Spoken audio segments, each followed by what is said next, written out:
আসসালামু আলাইকুম। আশা করি আপনারা সকলে অনেক অনেক ভালো আছেন। তো আবারও নতুন একটা কবুতরের ব্লগ ভিডিওতে আপনাদের স্বাগতম। চ্যানেলটিকে এখনও তারা সাবস্ক্রাইব করে দেননি, সাবস্ক্রাইব করে দেবেন এবং কি পাশে থাকা বেল আইকনটা অন করে দিন। পরবর্তীতে আমার এই সকল গ্রামের নতুন নতুন কবুতরের ব্লগ ভিডিওগুলো পাওয়ার জন্য। তো আপনারা কেউ ভিডিওগুলো মিস করবেন না। আশা করতেছি যে আপনারা আমার সম্পূর্ণ ভিডিওটি দেখবেন, তাহলে ভালো লাগবে। তো আজকে প্রায় 11টার উপরে বেজে গেছে গা। আর এই শীতের মধ্যে কবুতর একটু দেরিতে ছাড়তেছি। তো দেরিতে ছাড়ার অবশ্যই কারণ বুঝতে পারতেছেন যে আকাশের প্রচুর মনে করেন যে কুয়াশা জমে আছে। তো এই কুয়াশা মনে করেন যে মানুষের শরীরের যে তাপমাত্রা, কবুতরের শরীরে কিন্তু ওই রকম তাপমাত্রা সৃষ্টি করতে পারে না। তো এগুলার রোগ ব্যাধি এই শীতের সময় বেশি হয়ে থাকে, যার কারণে আমাদের কবুতর গুলাকে দেরিতে ছাড়ার কারণ। আর এখন একটা বিষয় হলো যে আপনারা আপনাদের কবুতরগুলাকে মানে আলাদাভাবে যত্ন নেওয়ার চেষ্টা করবেন, কারণ এই সময় আপনার কবুতরগুলাকে দেখা যাবে যে অগ্রিম ঠান্ডার পানির সাথে মনে করেন যে ঠান্ডার ওষুধগুলা মিক্স করে খাওয়াবেন, এবং কি কোন কবুতরে অসুস্থ হইলো কি না হইলো সেই বিষয়ে কিন্তু খেয়াল রাখতে হবে। যদি কবুতরে বেশি ঠান্ডা লাগে সেক্ষেত্রে আপনারা রেনাভাইসিন না শিবন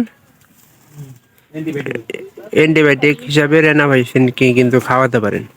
তো আমরা রেনাভাইসিন কিন্তু দেখা যায় যে আপনাদের এই যে যে পায়রি কবুতর আছে, পায়রি কবুতরে খাওয়ালে আপনার ডিম দেওয়া কিন্তু প্রায় বন্ধ করে দেওয়ার সম্ভাবনা থাকে।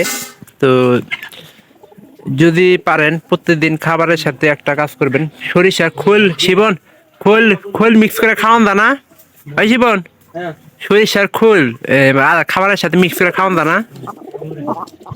তো মনে করেন যে খোল মিক্স করে খাওয়াবেন, সেক্ষেত্রে দেখা যাবে যে সরিষার যে দানা ওটা কিন্তু আপনার থাকে ঝালা ঝালা একটা থাকে, সেক্ষেত্রে দেখা যাবে যে কবুতরের আপনার সমস্যা কিন্তু কম হয়ে থাকবে।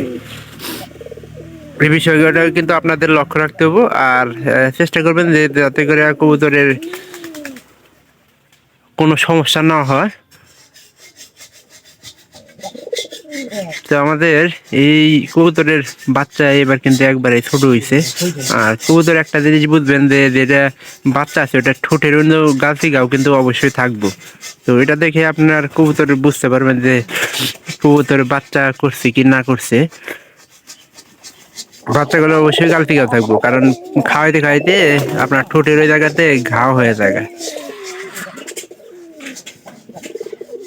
তো অবশ্যই ভিডিওটি ভালো লাগবে, ভালো লাগলে চ্যানেলটিকে সাবস্ক্রাইব করে দেবেন এবং পাশে থাকা বেল আইকনটি অন করে দেবেন, পরবর্তীতে আমার এই সকল গ্রামের নতুন নতুন কবুতরের ব্লগ ভিডিওগুলো পাওয়ার জন্য। তো আপনারা আমার এই ভিডিওগুলো কেউ মিস করবেন না, অবশ্যই সম্পূর্ণ ভিডিওটি দেখবেন, ভালো লাগবে।